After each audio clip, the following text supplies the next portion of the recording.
Main tanking is one of the most crucial roles when it comes to playing a Vanguard. Now don't get me wrong, playing an off tank sometimes is extremely fun to do, acting as a DPS with a larger health pool. But if you can't flex to main tanks when your team really needs it the most, it might be rather difficult to win some matches. Hello and welcome back to the channel, my name is DuckFilms, and today we have yet another episode of Duck's Masterclass series. This episode is yet again on the Vanguard role. More specifically, we're talking about the subcategory of main tank. Now if you aren't familiar with the series, that's completely fine. To sum it up, I go from basic to advanced techniques, tips, or mechanics, whatever you want to call it, to help optimize your gameplay. Now if you want to check out any of the other masterclass videos, whether that be for duelists, Vanguard, or strategists, I have a whole playlist here on my channel dedicated to all those videos, so make sure to check it out. And do me a favor, if you like this video and want to see more, make sure to hit that like button. It's one of the best ways of letting me know. Maybe we can hit 1,000 likes. And if you're new here and enjoy the content, make sure to hit that subscribe button. We're pushing for 20,000 subscribers, so might as well help me out. That's enough yapping for me. I hope you sit back, relax, and enjoy the show. Now, if you aren't familiar with hero-based shooters or games with tanks or vanguards in it, they will typically split the tanks into two different categories. The first one being main tanks and the second one being off tanks. Now to quickly talk about the difference, off tanks typically support their team more than main tanks. And you might be saying, why? Don't all tanks need a peel for your backline?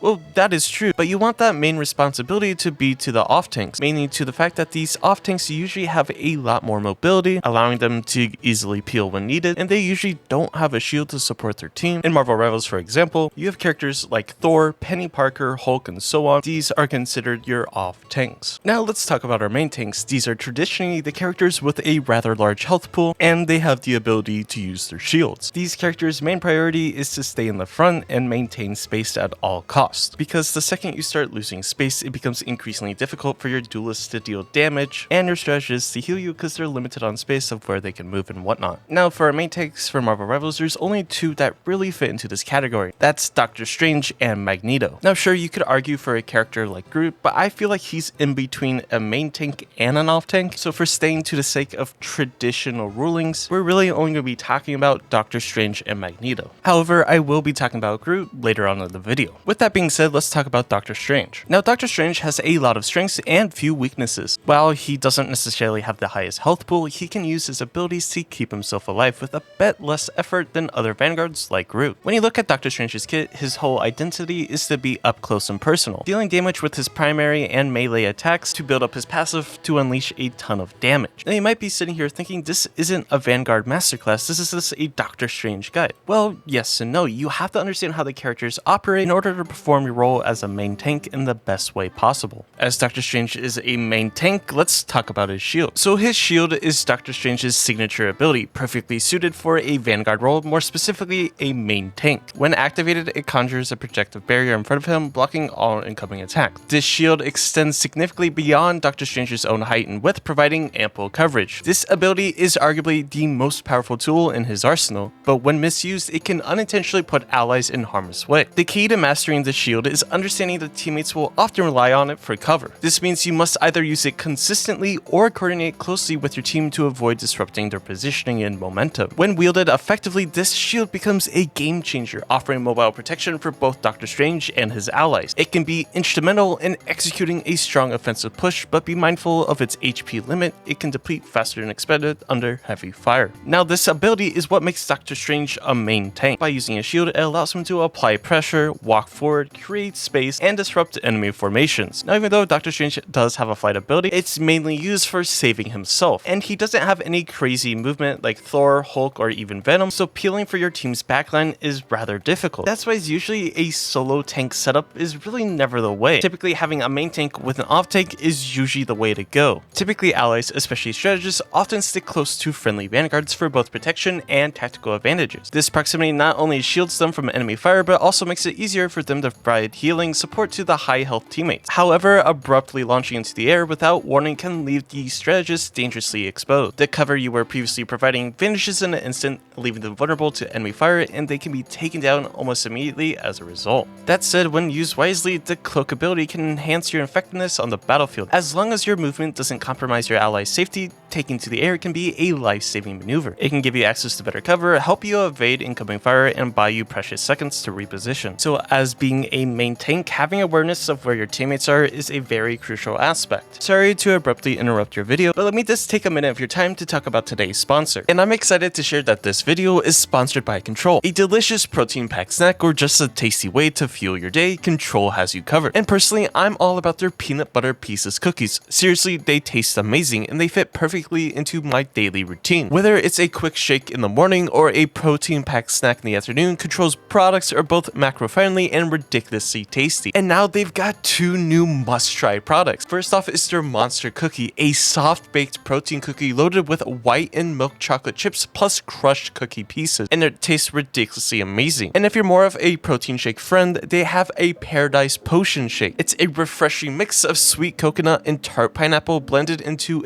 and it's honestly fantastic. Now, Control's snacks and shakes are designed to fuel active lifestyles, whether you're hitting the gym, gaming for hours, or just need a convenient, nutritious option. If you're looking for your next go-to protein shake, check out Control's website using the link in the description or scan the QR code on screen. And don't forget, use code DUCK at checkout to save 10% on order. But anyways, back to the video. Now, something to keep in mind is that the battle against enemy tanks on the front line might get a little bit boring after some time, but it's an important part of the game since this is where the team's patience is tested. Eventually, one of the duelists from the enemy team might get bored and attempt to push into your backline, and that's the moment you should wait for. As soon as this happens, your job as a main tank really starts to shine. You push the tanks away so that your team can single out the squishy targets. Keep in mind that your job is not to get eliminations, but to help your teammates get them. Now, although Dr. Strange is classified as a main tank, he can still outburst a ton of damage, so that's something to definitely be aware of. That you got a decent understanding of how Dr. Strange works, let's talk about Magneto, then let's talk about main tanks as a whole. Magneto is a frontline vanguard character who thrives in battle when played skillfully.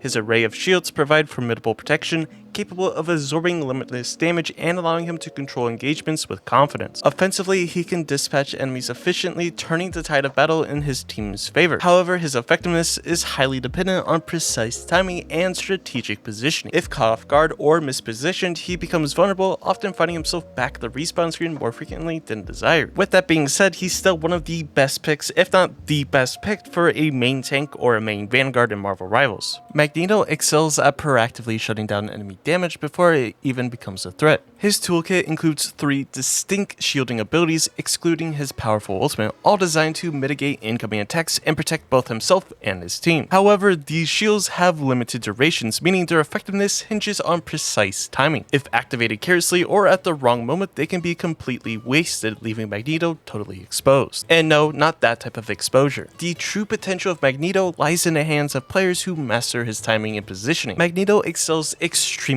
well at being a main tank, mainly due to the immense damage his character can output and just the amount of pressure he can inflict when taking space. Now, just like Dr. Strange, let's talk about Magneto's shield. Now, Magneto has access to most often is Metallic Curtain, which creates a shield in front of him that blocks all incoming damage. The shield lasts for around 2 seconds, but only has a cooldown of 4 seconds, meaning a maximum you can have the shield up 1/3 of the time. Now, because of this short cooldown, Metallic Curtain is not too punishing to use at all. Spamming it as often as you can is still likely to block a lot of incoming damage, even if it isn't being used to its fullest potential. But using it this way isn't going to make Magneto of any great use. Instead, the short cooldown should mean that you can use Metallic Curtain anytime it's going to be of great effect. In general, this is the shield you'll be using to not only protect yourself, but your allies as well. This will allow you to get some damage out in relatively safety. Now, I just want to talk a little bit about Magneto's ultimate, Meteor M. You can use Meteor M one of 2 ways, offensively and defensively. When using it defensively, typically you use it against ultimates like Punisher's ultimate or even Star-Lord's. When using it offensively, you're going to use it against Luna Snow ultimate, Invisible Woman, or Cloak and Dagger. Now, as a main tank, you have to be a great defender. Now, this is tied a little bit with my last masterclass video, but again, your job isn't just to be a walking health bar that soaks up damage. As a main tank, your true purpose is to shape the fight, ensuring your team survives long enough to turn engagements into victories. A tank who only blocks damage is kind of like a castle wall, sturdy but passive, controlling space and disrupting enemy formations. Now, unlike off tanks, you're not necessarily supposed to be peeling for your backline. Now, I'm not saying that you shouldn't do this. Peeling for your backline is nice and it's very helpful, but the second the main tank turns his back towards the enemy, then they're pretty much a lost cause. As a main tank, your whole job is to be the front. You are holding the line. You're that Spartan wall, whatever you want to call it. Typically, you want to save the peeling for your backline for your off tanks. Again, these are characters like Thor, Captain America, or any other mobile tank. As a Dr. Strange or Magneto, your eyes have to be to the front. But of course, every so often, do a 180, see what's going on in the backline, then turn back around. As information as a main tank is your greatest ally. Your backline has to be communicating properly, so you don't have to necessarily turn around and waste precious resources just because you need to know what's happening. But in theory, your backline should be communicating to you what's happening, but we all know that's not really the case of what's happening, because no one communicates unless you're an actual 6-stack, but in theory, that's what you should be doing. Now we come to game sense or awareness, whatever you want to call it, and this is what I truly believe is the most important skill for a main tank player. You have to think a great main tank isn't just a wall of muscle and armor. They are the team's quote-unquote strategist in terms of strategy, the bodyguard and enforcer all rolled into one. Every second you need to anticipate what's about to happen, not just to react to what's already unfolding. From what I've seen and experienced firsthand, especially even in the celestial lobbies, players are sometimes very scared to push. That's why having a tank player encourage your team to push forward with them usually results in you getting that first point or even getting the win. A majority of the time, players just sit inside of a choke, getting picked off, taking a ton of unnecessary damage, literally waiting for something to happen. And that's where the role of a main tank shines. You walk up with your shield out and you get your team to walk up behind you. I mean, it's pretty self-explanatory. You see shield, you walk forward, right? You would think that's the case, but for whatever reason, people are so scared. Now, this might seem crazy, but a majority of the time, if I'm main tanking for my team, I'll literally say at a choke point to literally push behind me. There is no reason when you're in a super compact space to be sitting there completely in the open waiting to get picked off. I can't tell you the amount of times people are just sitting there dying in the choke. Literally because they're so scared to push. I don't know why. And what I've noticed, once you start aggressively pushing, the enemy turn on the panic mode. They start missing their shots, they start missing their heals, the tanks mess up, and it's an easy run over. Yet people still don't understand that. So I guess what I'm trying to say is, if you're playing the main tank role, you also have to give those people that liquid courage. Getting your team to push up with you is a necessity. If you can't do that, maybe this role isn't the best for you. But of course, that means you can't become a great main tank. It might just take some practice. Now, the last thing I want to talk about is the characteristic of a main tank. Now again, this kind of ties into my previous masterclass video, but for playing a main tank, you have to be rather selfless. You have to remember the whole point or whole job of a main tank is to literally be a mobile shield, protecting your team with your shield when necessary and being in the front constantly. Sometimes you might take a ton of damage, other times you might get a ton of deaths, but you have to understand that's kind of your role. You're there to soak up a ton of damage so you can create space for the rest of your team. Now, sometimes I understand it can be rather frustrating if you're not getting enough heals and whatnot, but like I said previously, that's literally the role you signed up for. If you're taking too much damage and you feel like you're not getting healed enough and you really want to blame your strategist, before turning to them and blaming them or anything like that, I would ask yourself, can I do something differently so I can start taking less damage? Whether that being positioning yourself behind some type of cover, moving in a certain direction that throws off the enemy's aim, anything that can help you without putting stress on your own strategist is definitely going to be helpful. Now remember, your role isn't about personal gain, it's about setting your team up for success. You create space, soak up pressure, and dictate the flow of battle, even if that means putting yourself in harm's way. It's a job that demands awareness, patience, and a sixth sense of danger. And again, just a little bit of a reminder of what is a main tank or a traditional tank. These characters are the first line of defense, the foundation upon which victory is built. Traditional or main tanks focus on absorbing damage, holding their front, and creating safe zones for their team. Again, Magneto's Mastery of Metal can lock down choke points, Groot's roots can entangle foes and shield allies, and Dr. Strange manipulates space itself to keep the battle in the team's favor.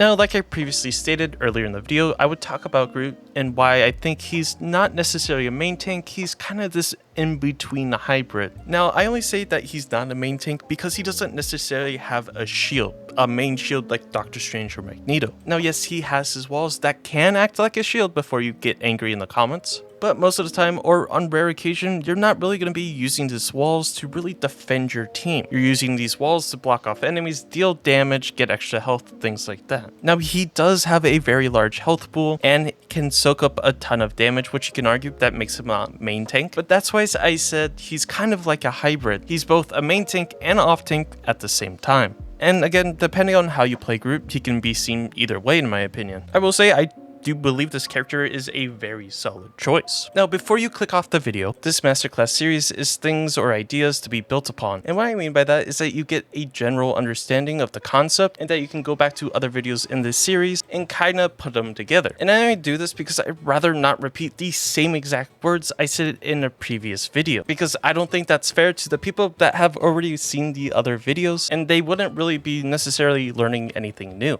So for example, what I would do if I wanted to be a very good main tank, first I would watch this specific video to get a general understanding of what a main tank is. Then I would honestly go back to my very first masterclass tank video because it literally tells you everything you need to know. Again, main tank is a subcategory of tank, so it all still applies. But regardless, hopefully this video has helped you in any way, shape, or form. Maybe it gave you a little bit more insight, maybe it didn't. Hey, I still appreciate you stopping by. But regardless, I hope you have a great and safe day, and I'll catch you in the next one.